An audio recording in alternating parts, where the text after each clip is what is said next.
Everybody, welcome. I know this is the last session of the day, so thank you so much for coming. Appreciate it.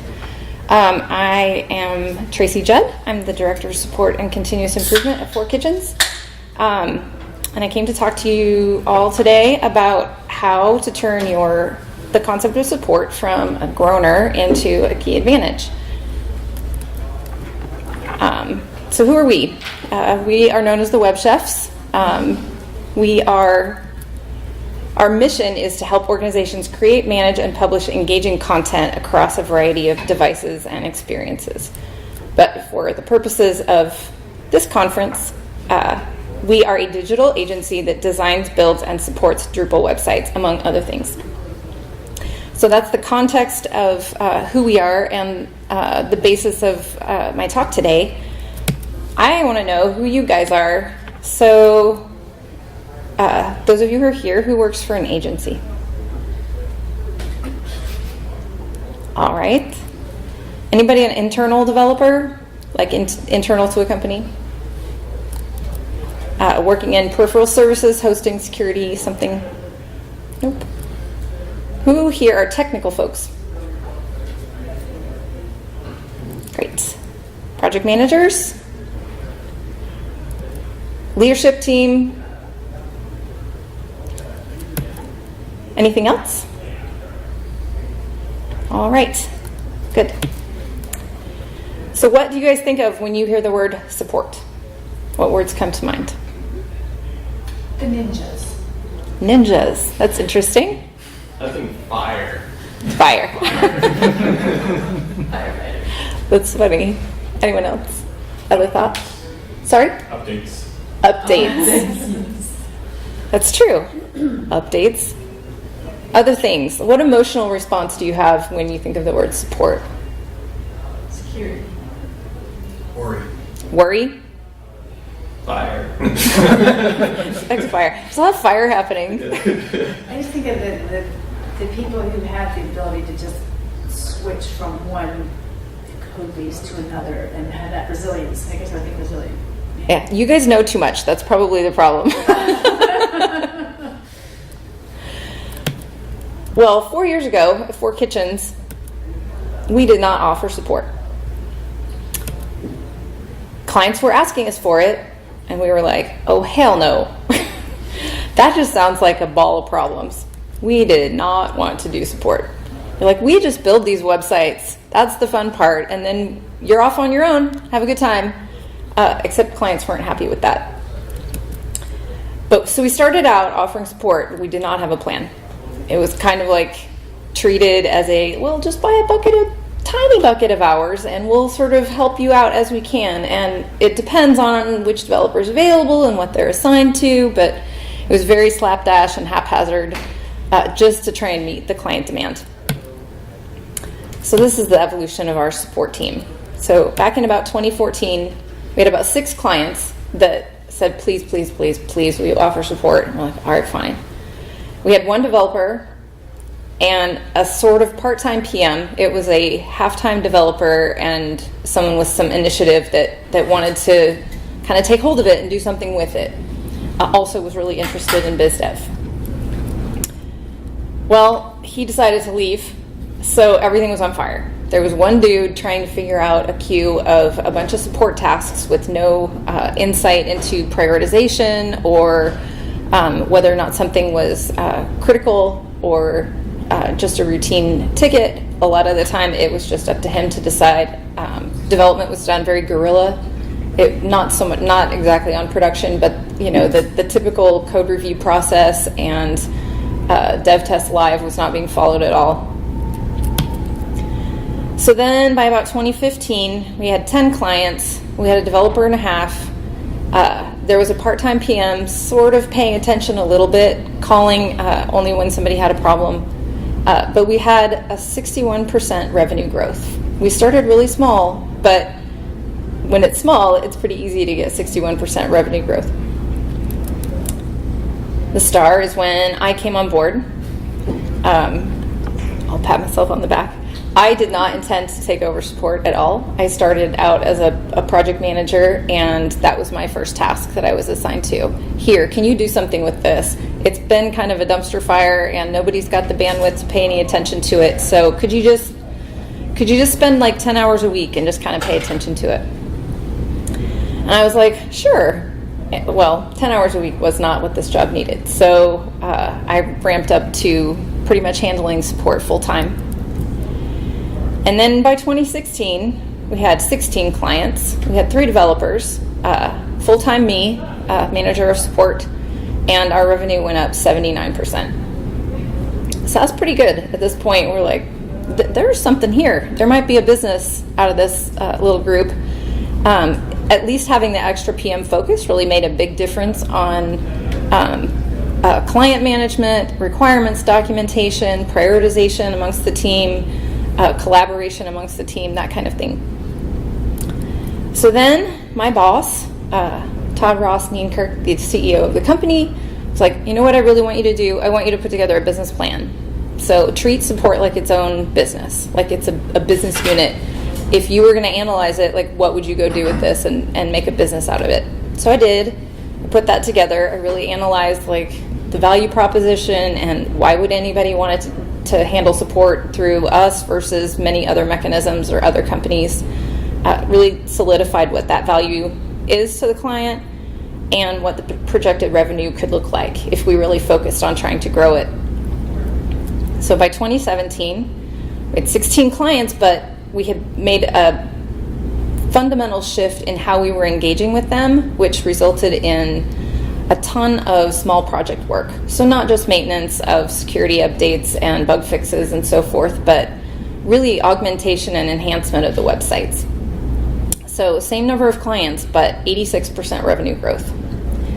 By that period of time, I became the director of the team. Brandy, my PM over here, joined our team about half-time, working with us. And we have 5 developers, 4 internal and a contractor at that point in time.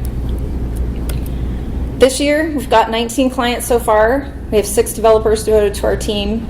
Me, Brandy's full-time, and I'm not sure what the revenue is going to look like, but so far it looks like the same trajectory. So this has been a successful model for us of growth and how we have built this. But when I look at this chart, this is just numbers. These are stats and figures and whatnot, but really what matters is what's underneath that. Which leads me to these humans. This is my team. You'll see several of them here. We are a distributed company, so we are all over the United States. That means that we meet on Zoom every day and talk to each other for our stand-ups, and otherwise they fairly independently operate on their own and then collaborate through other tools such as Slack, and we use Jira for project management, and email, of course. I don't think we ever call each other. I don't think we ever call each other on the phone. I hate the phone. Anyway, nothing is good as a process without the human beings that are underneath it. It's human-to-human contact that really makes the difference, especially with the clients that we have. They stay with 4 Kitchens because of the human connections they have to the folks that they work with. So as a business, why would you offer support at all? Well, as I mentioned, clients want it. After that, we also have found that when you have to support your own stuff, the quality of what you build increases. When you think you can chuck it over the wall to the client or some other support organization or whatever, you are more willing to make shortcuts and decisions to get something out the door faster. So it's really increased our quality, I think, to know that our own team will be supporting it going forward. Long-term strategic relationships. This is really the bread and butter of what support is all about. Yeah, there's extra money, and that's great. But really what it is if you've spent all this time and effort getting to know this client and building value for them, some $500,000 project, really big, beautiful website, why would you want to turn that relationship over to someone else and leave the eventual discussion table for future work? So we've really been focusing on being the holders of the strategic relationships with these really great clients that we've been working with. As I mentioned, there's consistent, repeatable revenue every month and quarter, which when you're an agency and you have these $500,000 or even $250,000 projects, you could be stacked up with 7 of them, or you might have 2. But who's going to keep the lights on? Your support team, because you've got revenue that comes in every single month. Plus, as long as you still have this relationship with folks, you've got references and testimonials for future biz dev. These people are talking to you every day already. They know you, they trust you. It isn't they have to remember 6 months, 9 months, a year ago to when they worked with you. And there's still skin in the game for them to continue to talk to new folks. Okay, so that's all sort of internal. Like when you're conveying what the value of support is to your clients, how do you do that? Since many of them will come to you and say, well, I just need somebody to help me with maintenance. You know, they're thinking security updates, you know, bug fixes, small things. But really what you need to do is kind of change the conversation. And so one of my favorite analogies is home building. So let's say you go buy a new house, brand new.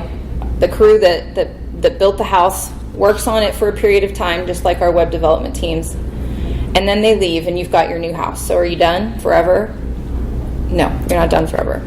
Let's say you're like, oh, hey, we've been in our house for 6 months and, oh, we're pregnant. I think we need a new room because we didn't plan for this. So you build a new room. You have to hire a crew that comes in for a short period of time, builds you a new room, and moves on. And then you're like, I think I actually need a garage. I'm starting to collect all of these things to take care of my yard and so forth. Plus, it'd be great to have my cars, you know, protected from the elements. So I have to hire that crew to come back and build me a garage. And then all of a sudden, my kitchen sink starts to leak, and I don't know how to fix that. So then I have to hire a plumber to come in and fix my kitchen sink.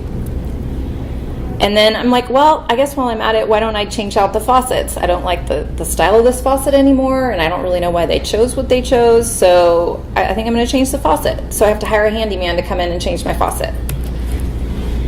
And then a year or two later, you're like, I'm really sick to death of this white all over this house. I need to add some color. So freshen it up. I hate painting, so I'm going to hire a painter. Then you're like, you know what really would make this house awesome? If I turn the living room into a media center. So I get a big old projection screen TV, and I want to install sorts of sound system, surround sound system. I need to add a bunch of extra outlets because now I have to plug all this stuff into things. I don't know how to do that, so I'm going to hire an electrician. Now that I have all this expensive equipment, now what do? I need to get a security system for my house. So I hire a security company to come in and take care of that. Well, all of this stuff is just like a website. Once your website is launched, it's not the end of the road. You have new potential customers that you go after. You have new products you enter the market. You have new information that you want to share. You have all sorts of different things that you could connect to. You realize that there's a database that you could pull in information through an API and dynamically update something that you had human beings updating before. All of these things happen after launch, and a support team is the perfect organization to come help with that, because you just hire them for a short period of time with a diverse skill set for as long as you need, and then they're finished with the task. Most companies can't afford to have all these different skill sets on hand. Content strategists and front-end dev and back-end dev and designers and project managers and all of that. Usually they've got maybe one internal developer, and it's really difficult to be a specialist when you're the one guy. So internal elements, like what's important for really building a good support team? Well, first off, it's knowing your value proposition. And for 4 Kitchens, that really is aligning with what our company value proposition is and our shared values. And the things that we really care about at 4 Kitchens are things like honesty and transparency and connection with the customers. Hello, come on in. Sharing the open source community and the notion of mentoring and sharing is really important to us. Taking initiative and ownership, basically picking up a task and owning it and delivering a solution yourself. All of those things are really important.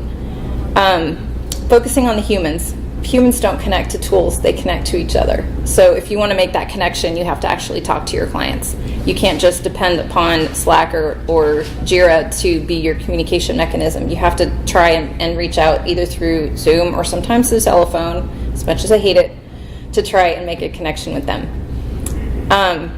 Thinking strategically makes a big difference. It's one thing to wait for your clients to submit a ticket for what they want to do, and it's another to really learn what their business is about and make recommendations and suggestions to them about how they can better their website and how they connect to their users better.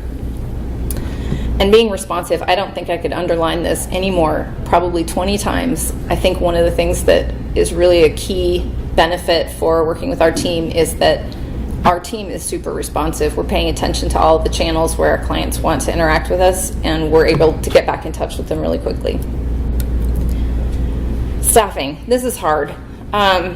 Basically, we have a supply versus demand situation every single month. We have to figure out what are we forecasting that we're going to be working on. You have retainers, but then you have small projects. How much are the small projects going to amount to? Is it going to be 300 hours this month or 700 hours this month? I've got a staff, but then sometimes I have bubbles. So you have to figure out, how are you going to staff to the bubble?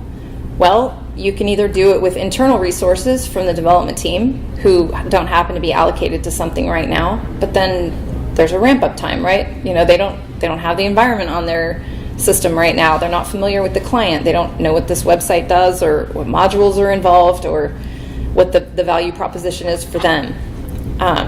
But then external resources, great for a short period of time, but the ownership isn't usually there. You have to be a lot more hand-holdy on walking them through exactly what you want done. Having a consistent team, this is the benefit of Agile, right? Like when teams actually get to work with each other, you learn how fast each one is and the strengths and weaknesses of each, the estimation ability of each. You can start to forecast and predict which developers you can put together on a project that can knock stuff out faster. That kind of thing really works great in a support team. Building a cohesive team. By that, mostly I mean making it a place where people want to work. So working on camaraderie, giving opportunities for celebrating success, respect, supporting each other, sharing and mentoring, and encouraging each of the team to own their clients. So we structure it so that each client has a primary developer, a secondary developer, and sort of a deployment manager. So that team really understands and learns their subset of clients. They don't necessarily have to know every single client that we have. So allowing for that ownership of, these are my clients and these are the people that I talk to, and they get used to having, this is my developer. It's not just pull a ticket and one of 8 people might work on your stuff. I think that really helps with the ownership. Prioritization of work. This is an art, not a science. When you've got 19 plus clients and you're juggling all these different tasks that are coming in, some of those things are super hot, super urgent, time dependent. Some of them are, well, that can wait. Trying to figure out which thing that you put first and which thing can sit for a little while is a constantly evolving soup. We do use our tools as much as possible to try and make that easier. We understand the urgency by talking to the client and walking through, what are the real parameters around this request? How soon do you really need it? What's the real business driver behind, why you're so urgent about it? Communicating the status of where it is alleviates a lot of anxiety with the client. Even if the answer is, I can't get to this until next week, they'd rather hear that than hear nothing. All right.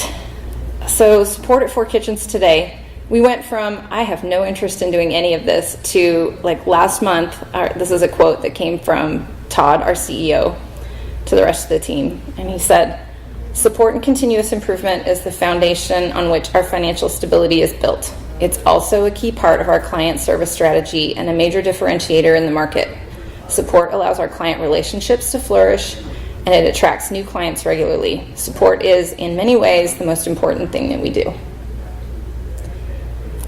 That's all I have for my talk, but does anyone have any questions? Yes?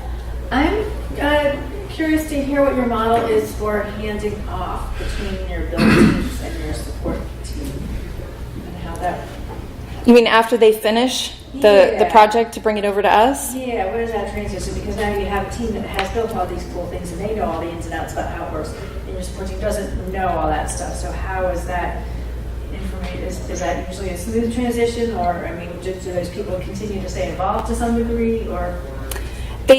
Typically what we do is we plan for the original team to do as much documentation as there is time in the original budget to handle, so that there's something for us to go back to refer to. We usually schedule a intensive tech demo where the leads of the project will walk the support team through.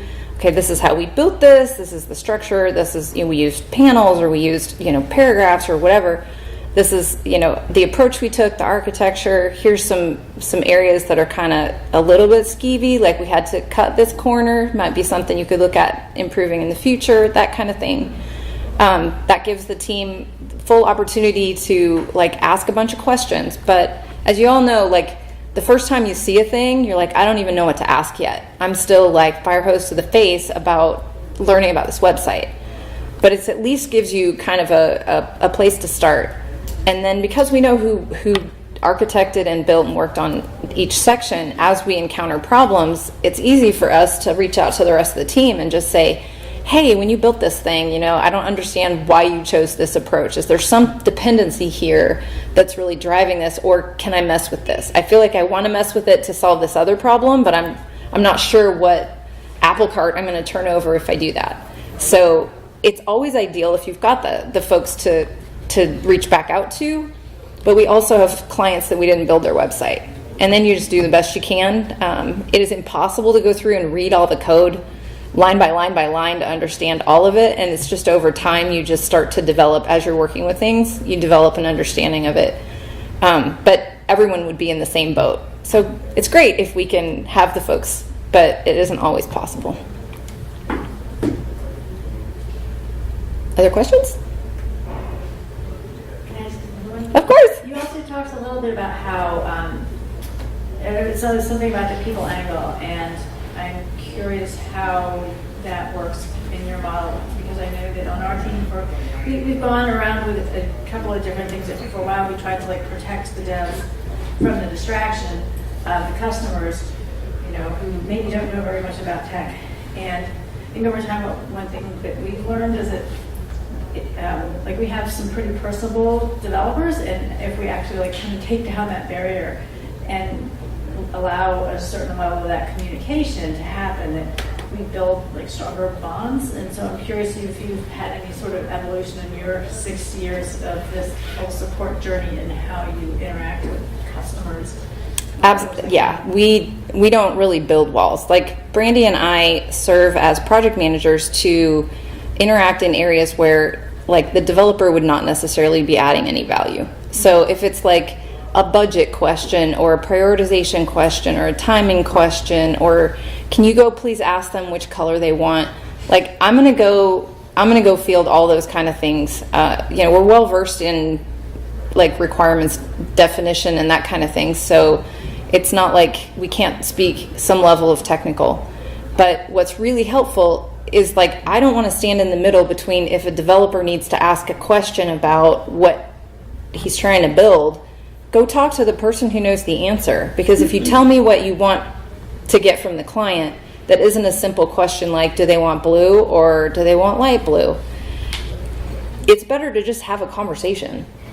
I'm not adding any value going, oh, my developer needs to know how you want this, and then they go, I want it X, and goes, well, do they want it X.1 or X.2? And you're how am I helpful here? And every single person on this team has the ability to have a decent conversation with another person, so there's no reason they cannot interact with the client.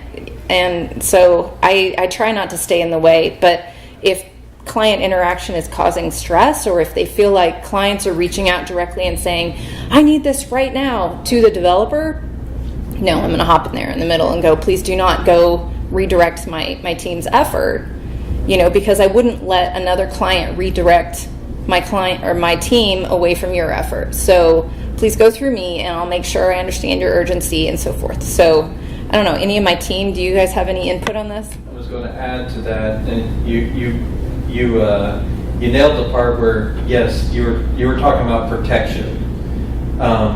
In the case that we do need protection, yes, there is a wall we can hide behind in the fact that, and that's part of Trasi's job in a managerial sense. It's like, okay, she's there to help resolve conflict.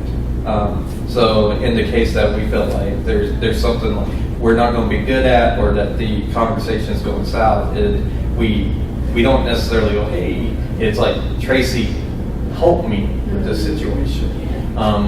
But it is very important for us as developers to be able to have the interpersonal conversation skills.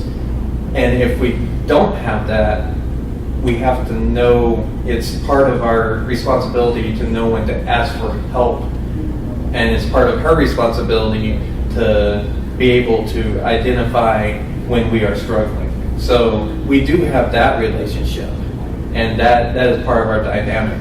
But because we have that, kind of like circular dynamic between developer, manager, and client, and we all talk to one another, it actually brings us closer together, and we can have more frank, more candid, and more productive conversation. I would say one tactic we use is each client has their own, we use Slack, and each client has their own Slack channel. And the developers and the project managers in that channel, so you can have that conversation with the client sees the whole conversation. And then we have another internal channel, so a channel that's separate from that, where the client's not in that channel. And that is where any one of the developers can like reach out and say, Brandy, I need your help with this. Can you jump over and see what she's talking about? And that kind of gives us an opportunity, or the developers an opportunity to kind of flag that, like, I need help, without the client seeing that. So it's kind of behind the scenes, and it's like and I think there's also an element of Trasi and I paying attention to be able to say, like, I see you struggling, let me step in and take this so that you can go focus on actual dev work, because that's where your value is. Let me just kind of help. So you kind of have to give the freedom to have the conversation, but also pay attention to know when you need to step in. That's what I think. Absolutely. Anyone else? Is it okay if I ask her a question real quick? Sure. So you mentioned you had some really personable developers on the team. When in your support model, do you find that as a detriment or a help? Oh, it's definitely a help, because it's the same thing. I think it's not so much even going back to them to like, oh, can you ask them if it's this rule or that rule, but really to help the client actually figure out what they want sometimes. And the developer, I think, is really the best person to, be in the conversation, not necessarily just, have gone away, but they usually can offer insights that help the client conversation go better. Mm-hmm. I think both people have a beneficial role in this. Like, as project managers, we also serve the role as sort of product owner. Mm-hmm. Sometimes the client, like you say, they don't either know what they want, or they're articulating the solution, but it's the wrong one.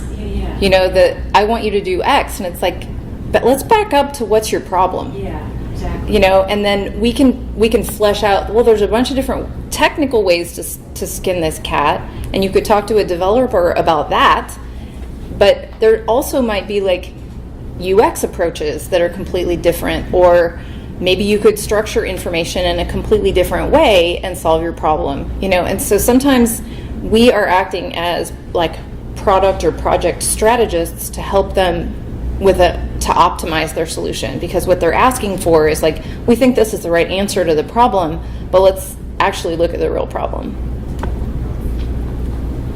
So I don't know if most support departments really do that, but it's one of the key advantages I think that we have with our clients, and why they trust us. And over time, you can train them to behave differently in how they ask for help. Exactly, yeah, because I think at a point in time, it was so much firefighting then, and there was like stress. It's like, I can't talk to these people, or, don't let them ping me directly and such. And so once we kind of got the fires put out and things were rolling, it's like, okay, now we can have conversations that are just like much more calm and productive and such. Some of the conversation are like between the developers and the client, and especially in Slack, like over time, it's like you start to learn who these human beings are. You develop these like professional friendships. It also makes it a lot more fun to do your job. Like when you get to know these people and you're like, oh, that one's my favorite. Like there's one in particular so my client BFF, and she gets real irritated if I mention, I'm like, oh, I'm going to go visit this other client. She's like, you're going to see someone else? So they get really attached to you, and I think it's that attachment that's why they stay. They don't really want to switch because they know that even if you sometimes stumble or have issues or something takes longer than you thought or you blow your forecast or whatever, like they're a lot more forgiving if they know you as a person and they realize that the information you're giving them is like, this is the best I can tell you right now with the information I have. And I'm not going to be perfect about that, but I'm going to explain to you along the way like why it's deviated. And we'll try and make the best compromise between when you need it and how complex does it need to be and how much money do you have. So anyway, it's a constant evolution of conversation, I think.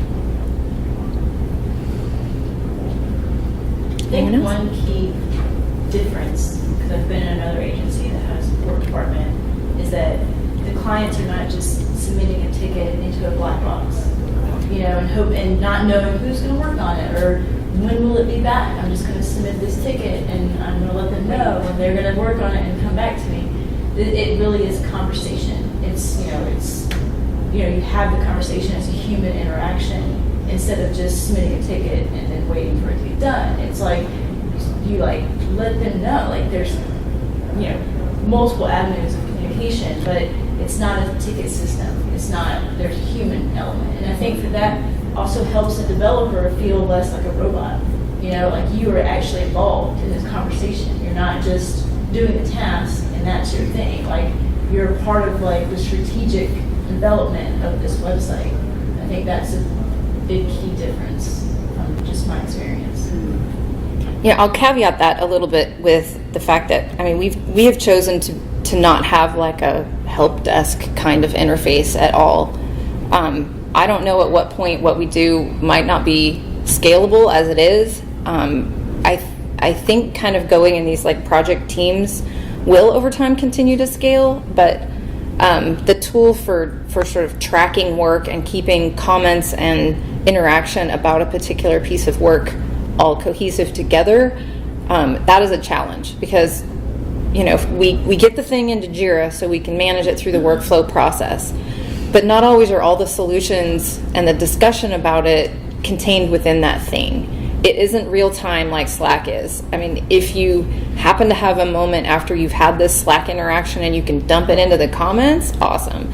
But not always do we have the ability to go back and do all that documentation, especially if we're like, Drupalgeddon 2.0 just came out, or that kind of a thing where we're super under pressure for a lot of deadlines all at one time. You don't always have time to go back and do that. That's super helpful to have that thing, but at least the tools sort of like catch all the information and you've got a documentation record of what happened.